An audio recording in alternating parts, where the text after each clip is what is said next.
চিংড়ি মাছটা দেখছেন, এই চিংড়ি মাছ দিয়েই একটা রেসিপি বানাবো। চিংড়ি মাছটা দেখছেন তো কত সুন্দর এবং কত বড় বড় পুরো টাটকা চিংড়ি। কুমড়োর দানা দেখছেন, এই কুমড়োর দানার ব্যবহার জানলে কুমড়োর দানাটাকে আর আপনারা ফেলবেন না। তো এটা কিন্তু খেতে খুব সুন্দর হয়। তো আপনারা দেখুন এটা কিভাবে আমি ব্যবহার করি। এখন এই যে কুমড়োর দানার যে খোসাগুলো রয়েছে এগুলো ছাড়িয়ে নেব এবং মাঝখানে শাঁসটাকে বের করে নেব। এই যে আমার কুমড়োর দানাগুলো ছাড়ানো হয়ে গেছে। তো এটা এই যে কুমড়োর দানা আর এখানে এই কাজুগুলো একসাথে আমি এখন বেটে নেব।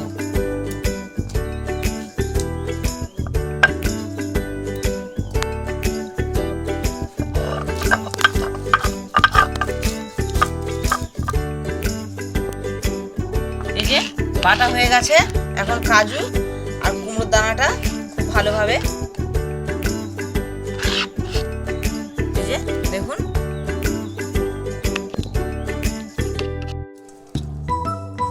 এই যে নারকেল দেখছেন, এটা এখন মিক্সারে দিয়ে আমি বেটে নেব নারকেলটাকে। এই যে নারকেলটা এখানে বাটা হয়ে গেছে।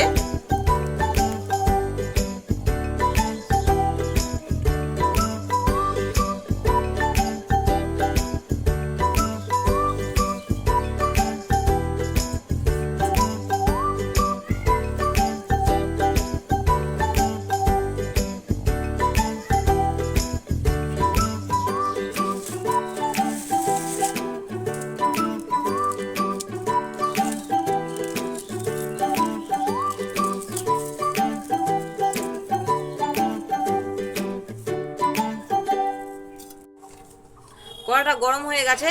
তো আমি এখন চিংড়ি মাছটাকে ভেজে নেব। চিংড়ি মাছটা কিন্তু সরষের তেলেই ভাজা হবে।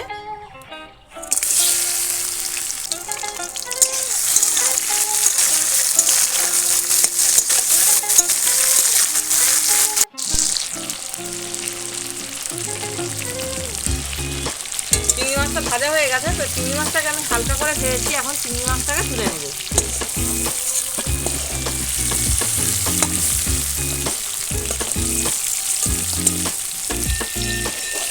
আজকে যেভাবে চিংড়ি মাছের মালাইকারিটা করব আপনাদের বাড়িতে থাকা উপকরণ দিয়ে এবং খুব সুন্দর টেস্টফুল হবে।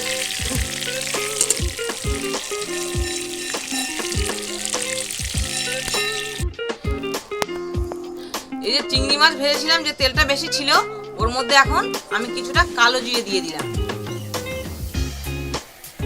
এবার এর মধ্যে পেঁয়াজ কুচি দিয়ে দিলাম।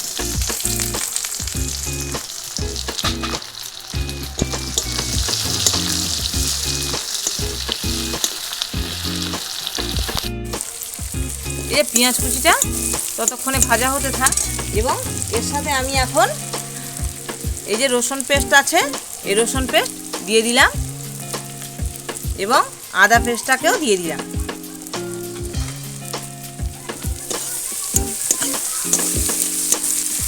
তো এটা খুব ভালোভাবে আমি কষিয়ে নেব। এই যে পেঁয়াজ আদা রসুন ভালো করে কষা হয়ে গেছে। এর মধ্যে আমি এখন টমেটোটাকে দিয়ে দিলাম এবং এখানে একটু লবণ অ্যাড করছি আমি।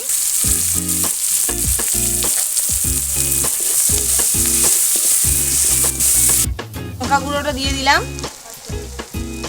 আপনারা যে যেমন ঝাল খাবেন সেই অনুপাতে দেবেন। আর এখানে অল্প একটু হলুদ গুঁড়ো দিলাম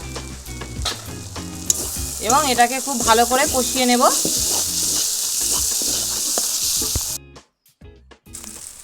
যে মশলাটা ভালো করে কষানো হয়ে গেছে, এখানে আমি একটু নারকেল বাটা দিয়ে দিলাম। নারকেল বাটাটা দেওয়ার পরে খুব ভালো করে মিশিয়ে নেব। এখন এর মধ্যে আমি দইটা ফেটিয়ে রেখেছিলাম, দইটাকেও দিয়ে দিলাম এবং এই যে কাজু আর যে কুমড়ো দানাটা বেটে রেখেছিলাম সেই মিশ্রণটাকেও দিয়ে দিলাম। দিয়ে এখন খুব ভালোভাবে কষিয়ে নেব। যতক্ষণ না তেল ছাড়ে এটাকে একটু টাইম নিয়ে কষতে হবে।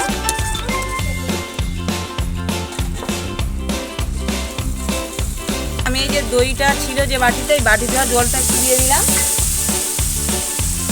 আরও এর সাথে একটু জল আমি মিশিয়ে দিলাম।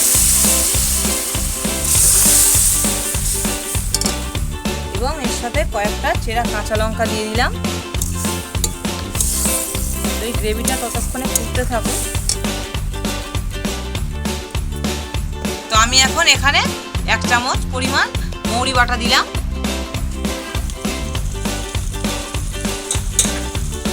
এবং এই যে চিংড়ি মাছগুলোকে দিয়ে দিলাম।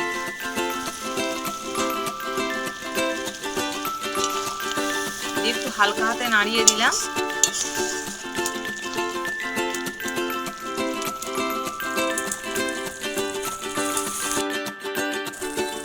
এবং এই যে চিনি দেখছেন, চিনিটাকে দিয়ে দিলাম। যেহেতু এটা মালাইকারি, একটু মিষ্টি মিষ্টি হলেই ভালো লাগবে। এই যে এখানে একটু কাসুরি মেথি এমনি ক্রাশ করে দিয়ে দেবেন। আর এবার গরম মশলা দিয়ে নামিয়ে নেব।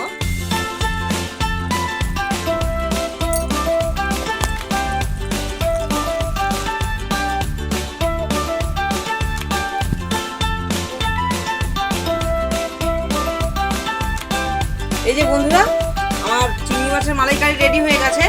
এই ভিডিওটি যদি আপনাদের ভালো লাগে অবশ্যই লাইক কমেন্ট শেয়ার করবেন এবং এই রেসিপিটা বাড়িতে বানিয়ে আপনারা খেয়ে বলবেন কেমন হয়েছে। তো আজকের মতো টাটা।